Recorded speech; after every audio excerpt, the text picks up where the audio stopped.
All right, so before we get into the actual fame data footage, I wanted to make sure I give you guys some type of a backstory as to what we're talking about here. As you can see, there was a tournament that just happened a couple of days ago called the LG Ultra Gear Gaming Tournament. It was an invitational Street Fighter V event, and the big fuss that happened that even sparked this conversation is the fact that the rules were different.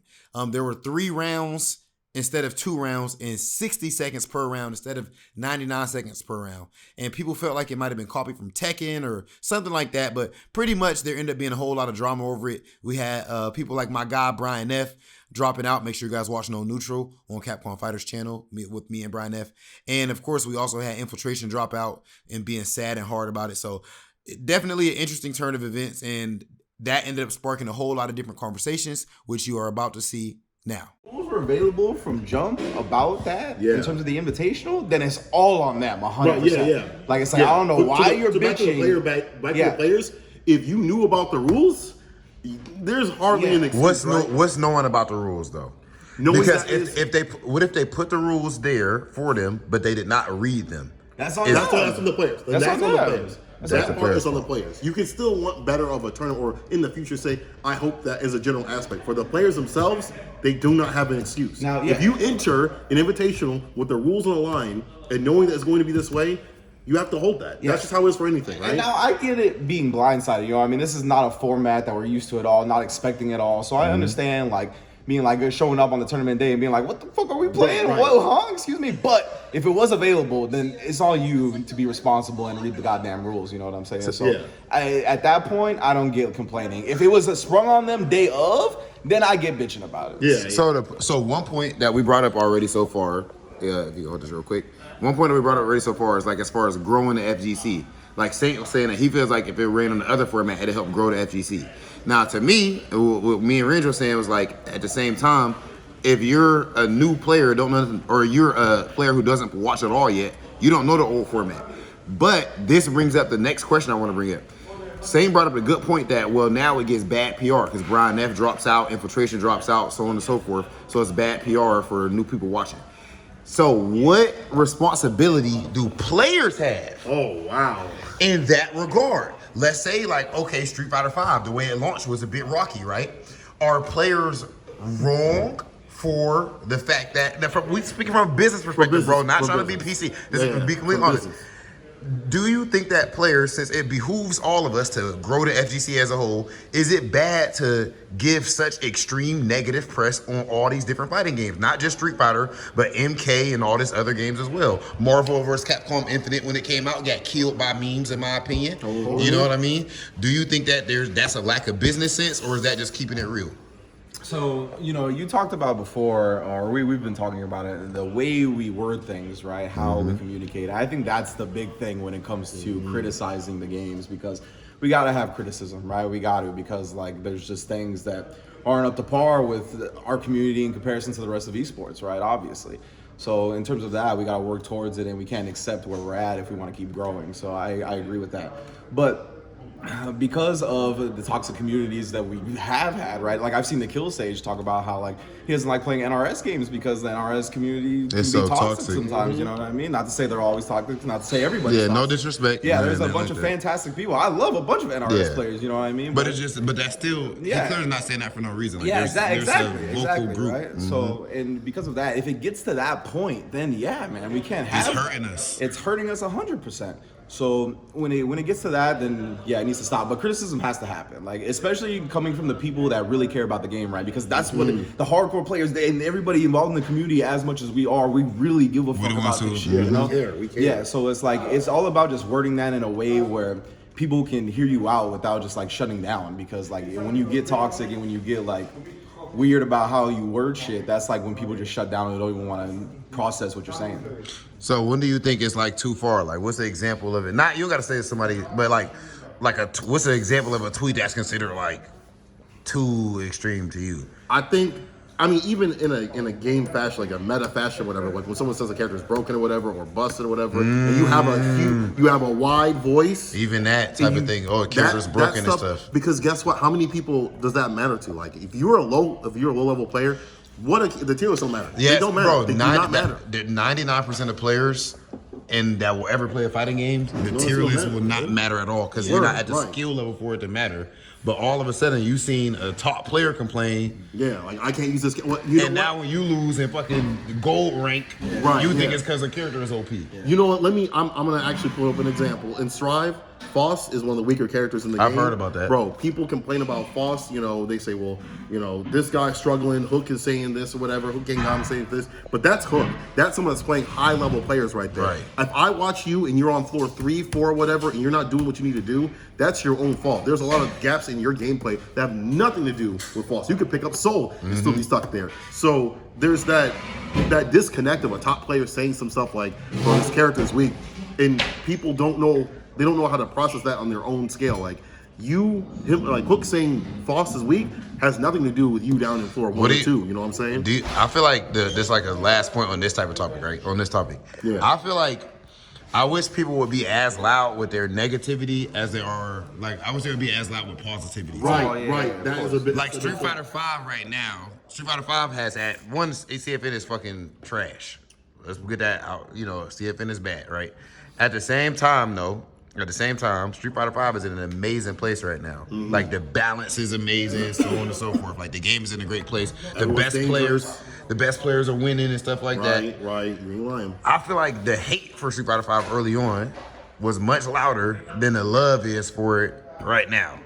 It's still every time a new game come out, to me, it's the Street Fighter 5 killer and so on and so forth. Actually, the bias, okay. Or the bias. We got a couple Strive players here. Strive is a godlike game and everything in it, and for sure, extremely really fun and really everything. And I tell you, it's beautiful too. Like the artwork and stuff is beautiful in there. Okay, I went up there. I never played Strive yet. I went to Saints Room. My man hit start on the game, and it said connecting to server. For like 30 minutes. That's hyperbole.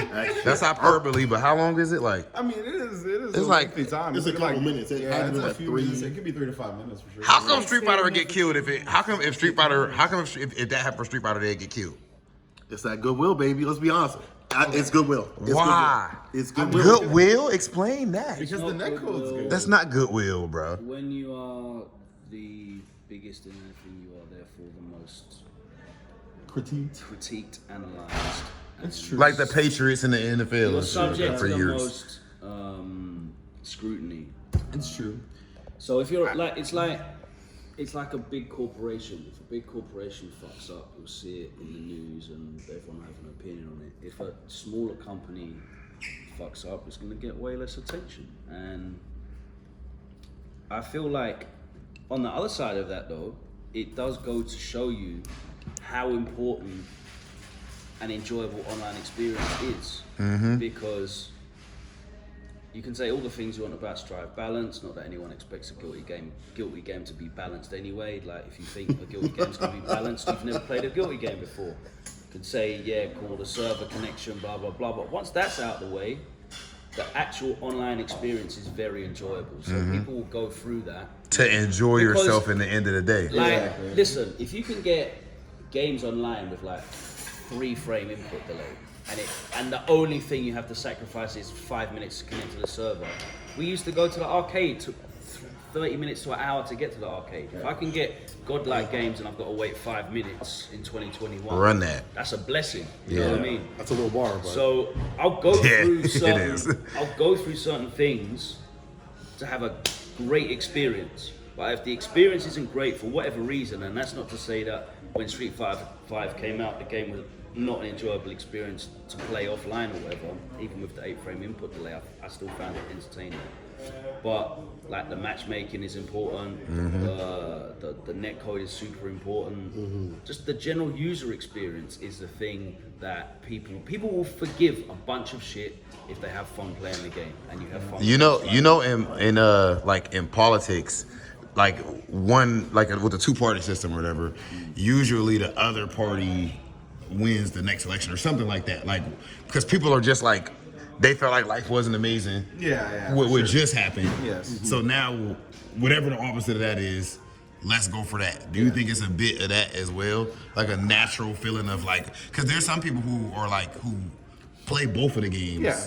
I mean, it's always the shiny new toy, right? Like, for sure. I think anytime the fighting games happen, And I mean, but what Logan said, I think has a lot of weight. Like the fact that you can go through a lot if at the end of the day the experience is good. You know what I mean? And let's not to say Strive has been taken to the woodshed about the lobbies too. It's not just the communication server. Oh yeah. See, I'm not in the Strive community like that to know all the details stuff. Like I've heard about, but I don't know. Yeah, especially at launch, like there was a lot of things that were not. Oh, you know what? I remember people were mad like that. I think.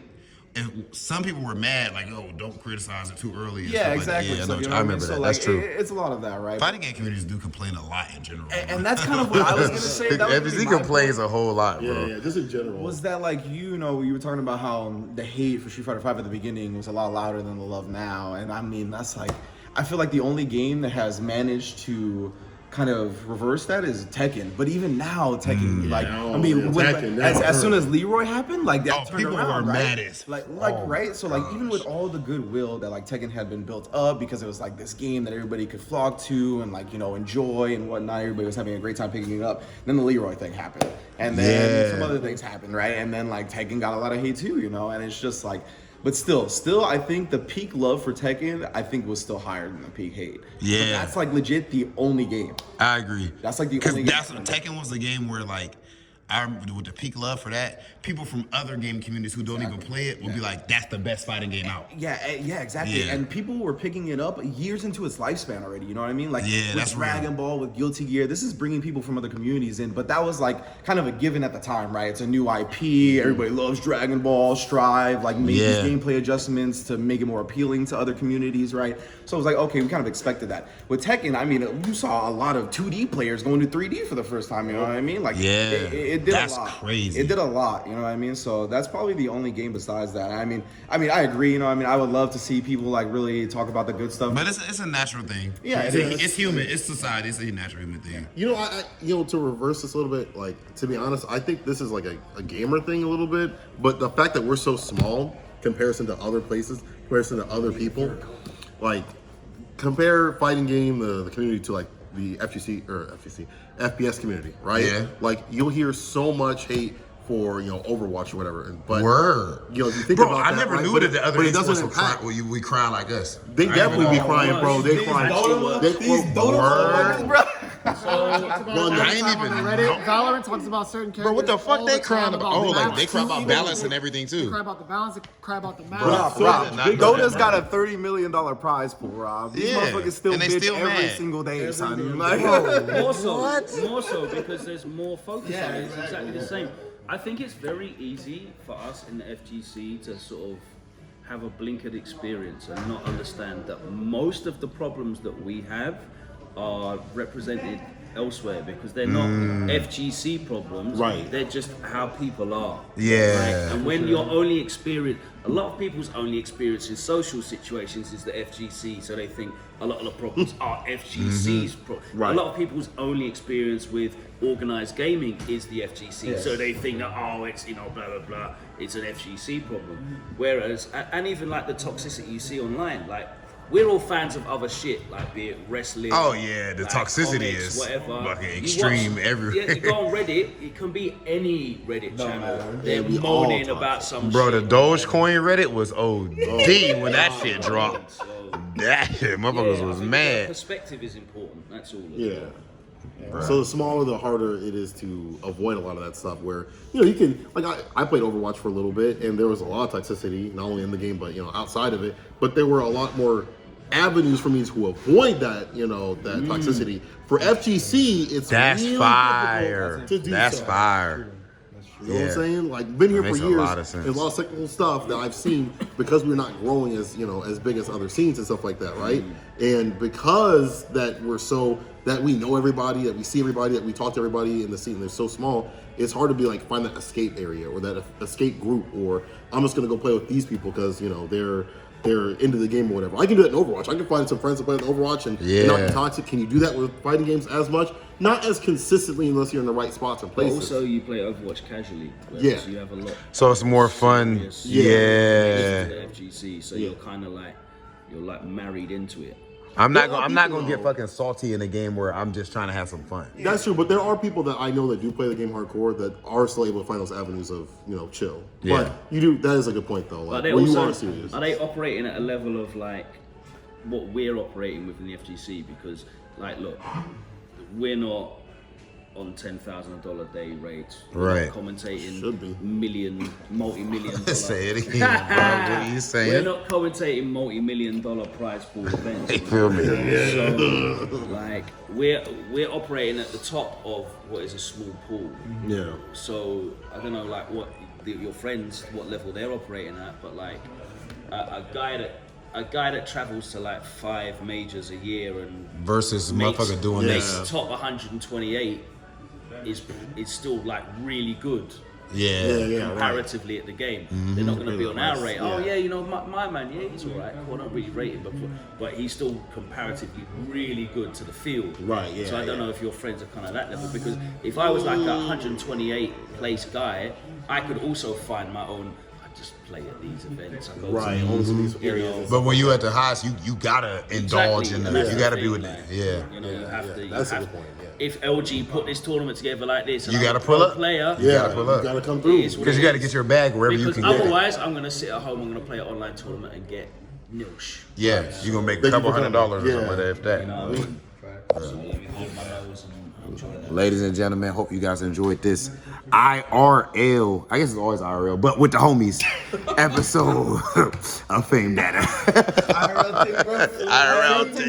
IRL ting in it.